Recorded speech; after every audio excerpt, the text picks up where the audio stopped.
فراد.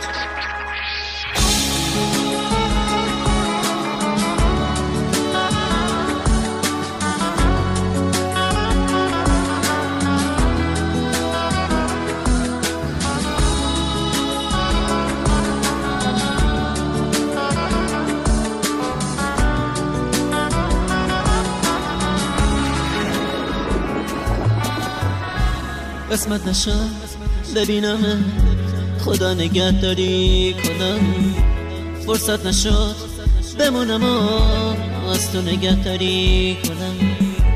گفتم اگه ببینمت دل کندنم سخته برام، اگه یه وقت بگی نرو رفتن پر از درد برام. گفتم صدا تو نشنوم ندیدم از پیشت دارم، پشت سرم زاری نکن چی کار کنم مسافرم.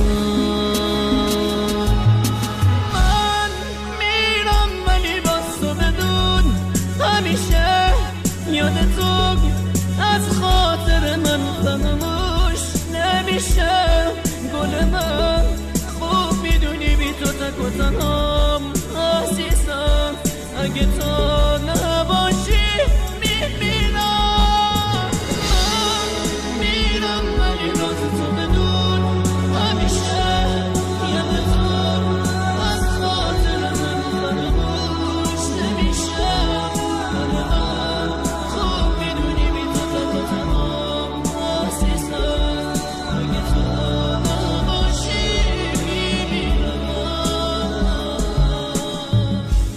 نامه رو تو تنش بخون، گریه نکن طاقت بیار.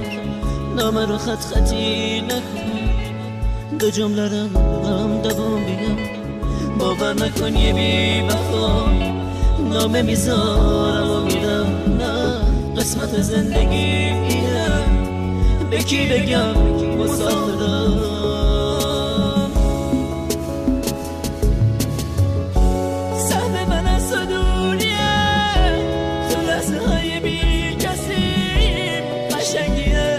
قسمت ماست که ما به هم نمیرسیم.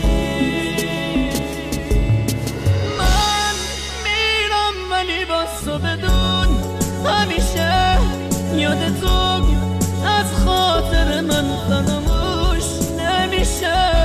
گل من خوب میدونی بی تو تک و تنهام عزیزم، اگه تو نباشی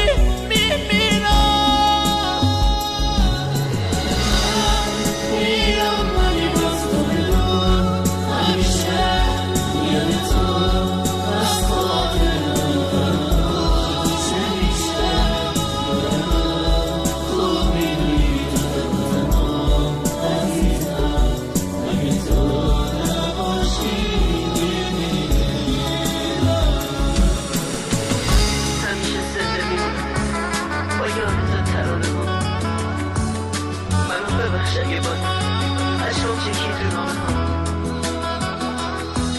دیگه تموم شد فرصت خاطر ما پیشت باشه.